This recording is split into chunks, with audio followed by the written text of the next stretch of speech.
Hello and welcome to Focus, a Kremlin ally turned critic. Today we look at the Russian Orthodox Church's surprising call on the government to listen to protesters. Patriarch Kirill hasn't questioned the legitimacy of December's parliamentary elections or criticised Prime Minister Vladimir Putin, but over Christmas he said change is needed and it would be, quote, a very bad sign if the authorities ignored the protests over ballot rigging. The last big anti-government rally drew as many as 100,000 people to central Moscow.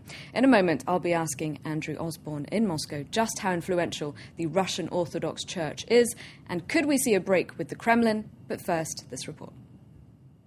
For Russian Orthodox believers, this is one of their most important rituals. Epiphany celebrates the baptism of Christ in the River Jordan. In the icy water, which has been blessed by priests, people immerse themselves 3 times in the name of the Father, the Son, and the Holy Ghost. By doing this, we are purifying the body and soul of all sins. This baptism is really important for me. It's like a rebirth. It was a marginal tradition in Soviet times, but is making a powerful comeback. This year, 100,000 people took part in Moscow alone, double the turnout of last year. People feel that only their faith can help them live and overcome the difficulties they face. This feeling of security and rediscovered strength means that more and more people are turning towards religion. In a state that's officially secular, the Church has played a dominant role. Its Patriarch Kirill almost has the status of a head of state.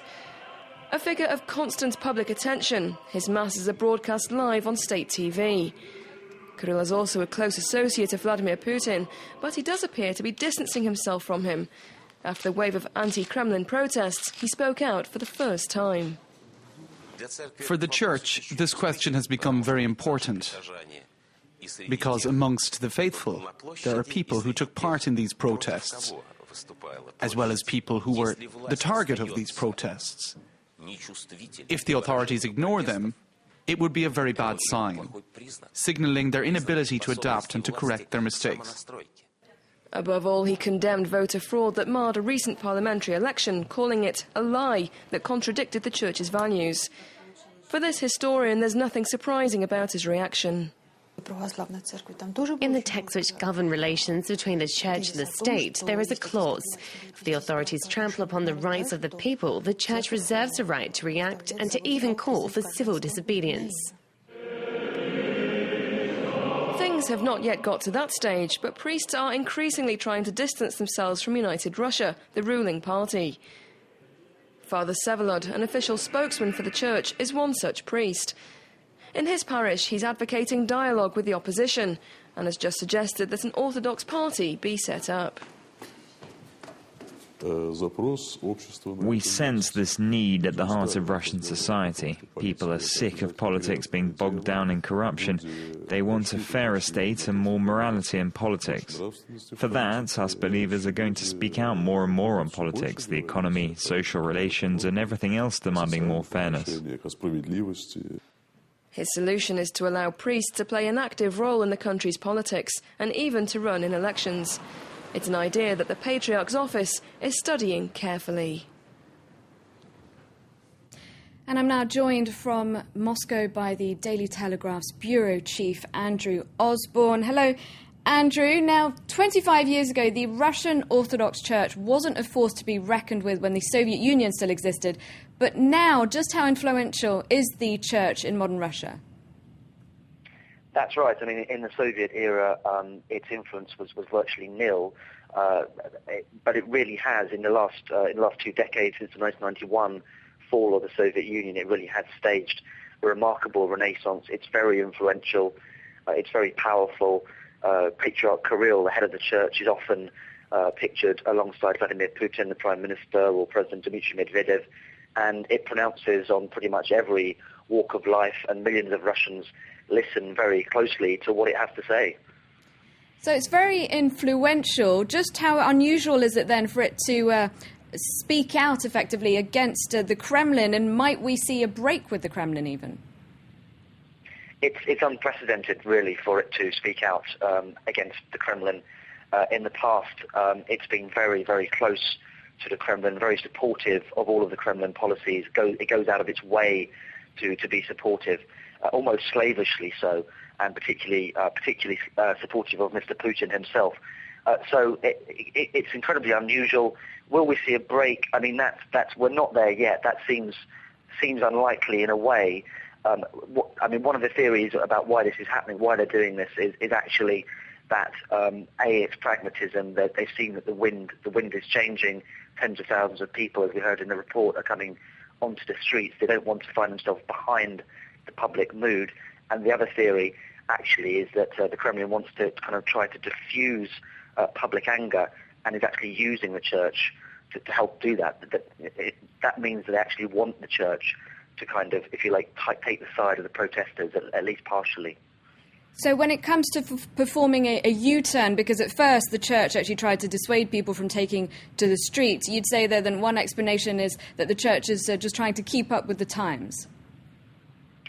That's right. I mean, I think they realised that events were moving very quickly and in a very unexpected direction. I mean, just a few months ago, it was unimaginable, really, to think that tens of thousands of people would be taking to the streets of Moscow to demonstrate against the Kremlin and Mr. Putin. I think the church was as taken aback as anyone by that. They didn't want to be left behind in the court of public opinion. And so really they're trying now to influence events by being critical, but still they're falling short of actually denouncing these parliamentary elections, which people are so angry about. So they're playing a rather clever game here, if you like.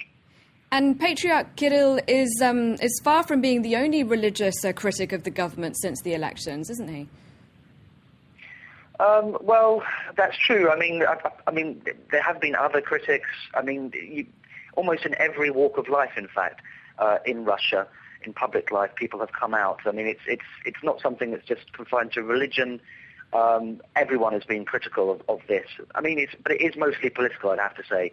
So, I mean, Kirill is not out on the limb. Other priests have also come out and been critical. There's even talk, as we heard in the report, of some priests saying that they are going to, they'd like to set up a political party. Do you think they'll go ahead with that?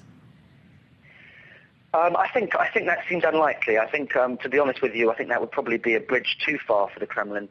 The church, yes, it's become very influential. It's become very powerful, but it has done so, if you like, within the rules that the Kremlin has set.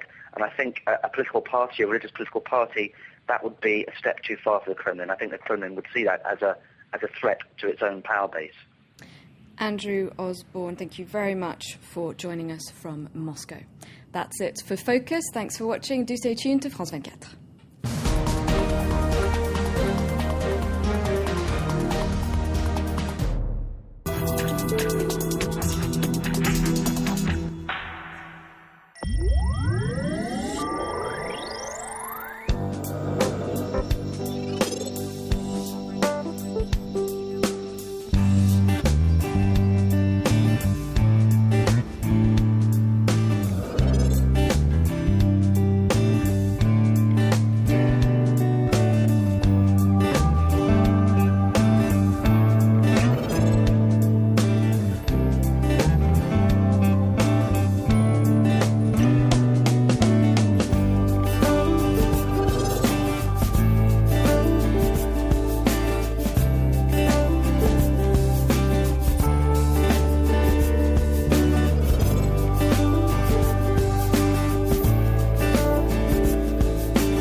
Every week, join Marc Perelman and his guests for a look at what's making the headlines in France.